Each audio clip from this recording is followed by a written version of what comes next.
like to spend Christmas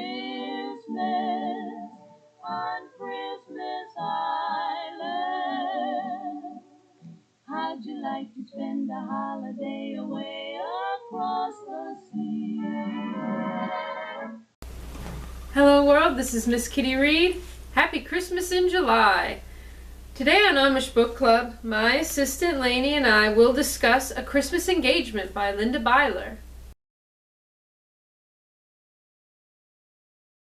Liz was once engaged, but about a month before the wedding, her fiancé broke up with her and married her best friend. Now Liz distrusts men and has accepted being single for life. She works at a restaurant in a Lancaster market. She doesn't like the changes made by her new boss, Matthew, or the fact that her teenage co-workers fawn over him all day. Her opinion of Matthew changes when she and her friend Esther meet up with Matthew and his friend Henry at a young people's gathering and go off by themselves. Liz is drawn in by Matthew's laid-back personality and stunning good looks and finds herself falling for Matthew even though she is afraid to. She and Esther go on a double date with Matthew and Henry. The men won't say where they are going, but they reach a cabin in the woods built by Matthew and Henry themselves, where they plan to spend the weekend. Everything is going perfectly until Liz is plagued by doubts about letting another man into her life, even though Matthew was once jilted by the woman he loved and wants to do anything to build trust with Liz. Liz ends the fledgling relationship and quits her job at the market. Even though Liz is dealing with these sad changes, she keeps upbeat for her sister's wedding. The excitement and festivities of an Amish wedding commence, but Liz sees Matthew with another girl. He approaches her after the wedding and they agree to try dating again. Liz goes back to her job at the market restaurant. However, a new girl was hired.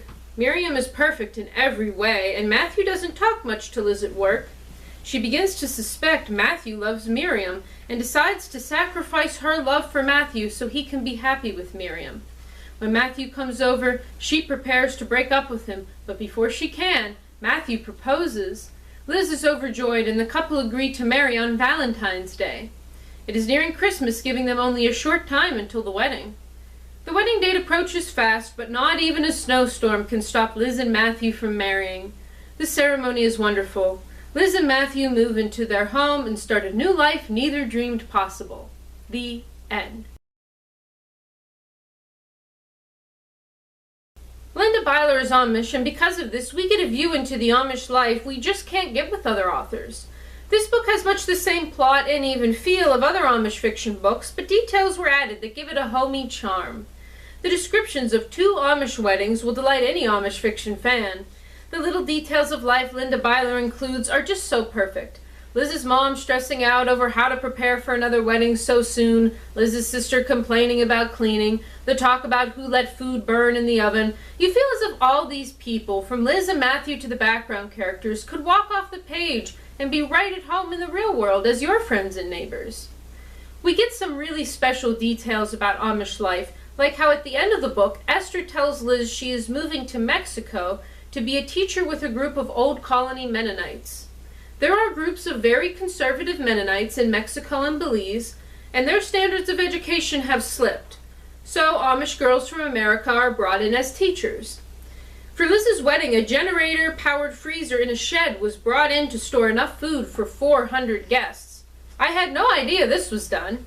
Also, Liz, a baptized Amish woman, uses hairspray on numerous occasions. I had no idea the Amish used hairspray. Liz is on a double date overnight. I get the feeling Liz's community, and by extension Linda Byler's, is fairly progressive. I think we need to remember that the Amish have more aspects of modernity than we may think, although of course there are very conservative groups who would not agree with some of these practices at all. The Amish cover such a wide spectrum of attitudes and beliefs and practices that we can never let ourselves fall into thinking they are monolithic. As the book touches on, practices can even vary slightly among families who, like in any community, may be a little more progressive or conservative on countless things that add up to an array of Amish ways of life. I will give this book a 7 out of 7. This book will be adored by Amish fiction fans. It isn't Christmassy at all, but I can overlook it because of how wonderful it is. We will continue with Wanda Brunstetter's serial, The Discovery, next time on Amish Book Club when we discuss The Hope of Spring and The Pieces of Summer. Please check with your local library to see if they have those books on the shelves. If not, I am sure they will be happy to get them for you through interlibrary loan. Lainey would like to remind all of you out there on the information superhighway to share your opinions in the comments and look at the video description for important links. This has been Amish Book Club with Miss Kitty Reed. This is Miss Kitty Reed and Lainey signing off. See you later on Amish Book Club. If you ever spend Christmas on Christmas